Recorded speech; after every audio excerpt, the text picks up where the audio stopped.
Hey you guys, welcome back to Poor Man's Speed Shop. I picked this up with two other engines yesterday. This is a 318. It's actually got a 340 crank in it, which you guys can't see. Maybe you guys can see now. It's got a 340 crank in it. 340 rods, I'm pretty sure. I'll have to double check. But this whole rotating assembly has been balanced. There's actually an aftermarket dampener right there. Water pumps up there. Heads are right there. This engine actually came from a guy that we work on stuff for occasionally. And, well, he's actually the guy that has the green truck right there. So, he had these in his barn.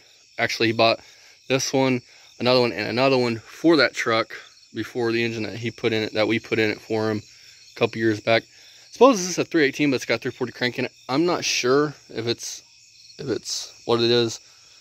It says 318 on it, but in my past experiences, you can't always go by that, because I had a Magnum 360 that was stamped 318, but it had a 360 crank in it, 360 pistons, 360 rods, 360 bore. So it was just a misprint.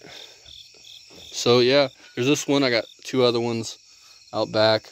They're all pretty. This one's pretty toast, but it did have a double roller timing chain on it. Just right there in that bucket. So you guys, I'll show you guys the cam. It's got an aftermarket cam and lifter set, which I'm gonna keep. Trying to think if there's anything else out here. So how's everybody been? I'm hoping everybody's doing great. We're doing great here. Pulled that out of the 454 that's over here. I'll show you guys that.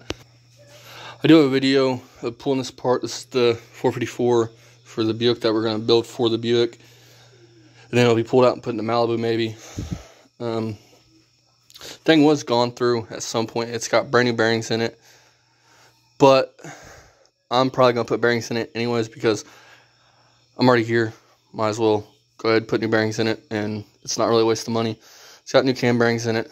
This comp box here is the cam and lifter set for this 454. This right here, though, so I'll bet you guys in here to see. This is an Elderbrock aftermarket camshaft. Here's the lifters, all in order. So we're definitely going to keep this. I want to build 340 for the Dart eventually, because I think it'd be cool. Yes, the engine that I'm putting in it now will make more power. I would guarantee it because it's a 360 and it's been touched. But here's the problem. That's cool and everything, but to have a 73 Dart Sport with a 340, I think would be awesome. So there's my crank and my rotating assembly, if I can get it out. The pistons look brand new. They're a little grungy, but I'm sure that they're good. Somebody's went through that engine at one time thoroughly. As you guys can see, they put a cam lifter set in it, put a 340 crank in it, and I know it's 340 because I ran the numbers. Casting number says it's a 340. Now I'm not sure if 340s came forged or cast, and I'm not sure which one that one is. I know it's a 72 340 crank. That's all I could find out about it, but I didn't really dive too deep into it. I was in a hurry to go somewhere, and I just want to find out some information. So the cam lifters we're gonna keep. We're going to keep the crank. I actually have the intake. I've had the intake here for that engine for 2 or 3 years. That thing's been sent up at his farm for 2 or 3 years without an intake on it. But I have the intake over there. It's covered up with a bunch of shit. It's a high rise. So I'm thinking that if I can go to the Mopar swap meet maybe next year or this year and score just a 340 block, we could build a pretty decent 340 for the Dart, and I would actually have an extra 360 laying around to throw in something. Now, that's probably at least a year away, maybe more, but I will have a crank, rods, pistons, all that crap for it. Intake, cam, literally we'll have everything for it, which is nice. Now, when I picked that up, I did not know that it had a 340 crank in it. I picked it up because it's a partial trade deal for some work, and he wanted them out of his barn. I obliged. I figured they were worth something, even if they're just cores for when we go to the junkyard and buy an engine. So I got it home. My dad had noticed the Summit Racing harmonic dampener, balancer, whatever, on the front of it. He said something when we got to looking, had a double roller timing chain. He looked in through where the fuel pump goes and saw that. So my dad said that it probably had a cam and stuff in it. I didn't know and I didn't believe him. So I just figured, yeah, okay. Should listen to my dad. My dad's got years of experience. I've got some years. He's got a lot more years than me, as he is ancient. All joking aside, good thing. That block is probably going to go to the junkyard. I don't know. I've been kicking on the idea, actually, because since I have 3 of them out back to choose from, could we possibly build a 318, even though I hate the idea of putting money into it, but I won't have any money in it. Make some bearings. I have a cam lifter set. I have a crank, a good crank. I have 3 other engines to choose from for parts. I have intakes. Should we slap it in the 1990 Dakota, fix the frame, slap it in there, and tinker around with that? I've got so many other projects going. I got the Skylark going right now. I got Dart. Dart is almost done. I actually started the primering phase. I'm waiting on some more stuff to come in for that. I'm actually going to paint the battery tray tomorrow, so I'll do a little short video on that, showing you guys the battery tray and a collar. Because before I put color down, that stuff is a pearl sublime green. I want to make sure that it's what I want to see when I pop the hood every time. If not, it's much easier to sand out a battery tray than it is a whole under hood again. So we're going to paint the battery tray, see what it looks like, and go from there. So, yeah, just a little update. I figured I'd bring you guys that. I figured it was cool. Speaking of anything, if anybody needs any 318s on here, I have 2 of them out back and a block. If somebody wanted a damn block, I'd gladly sell it to them. Both blocks out back, one is out of a car, because it has a car pan on it. It's probably, okay, let me rephrase that. It has a car pan on it, so it was in a car at some point. I know nothing about them. He said that they were good, but they have sat in a barn for years. I'm really not going to do anything with them.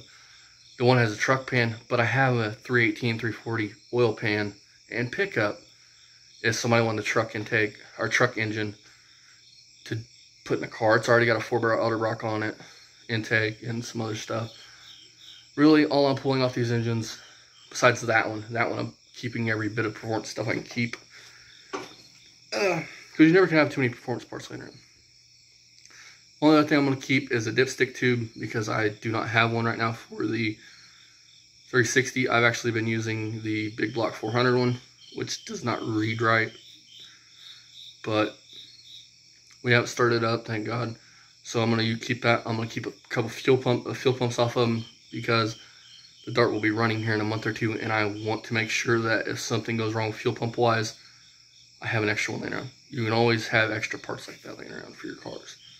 Other than that, I'll show you guys one more thing before we cut out. That is actually the console for the Dart. You guys have seen that already. That right there, that is the rear under seat pan for the Skylark. It came in floor pan. Jigs is who I bought this stuff through. Both of them are Jegs pans. If you have an A-body, not Mopar, Chevy, 6872, Buick Skylark, GTO, Le Mans, Chevelle, they're all the same. They're all GMA bodies. These pans are really good quality, and they're really nice. We're actually only going to use, I think, so much of this pan, because the pan dad's car is still somewhat good. It's just like right here that's got a little bit of rust. So we're just going to put that in. The gray pan, 54 to 72 GMA bodies, is what this pan here will fit. Show you guys the pan. Pretty good quality pan. Me and Dad are actually just going to use right around here where the drain hole is, because that's all it's rusted out on his, and as much original sheet metal as we can keep in it, I would like to do. But with that being said,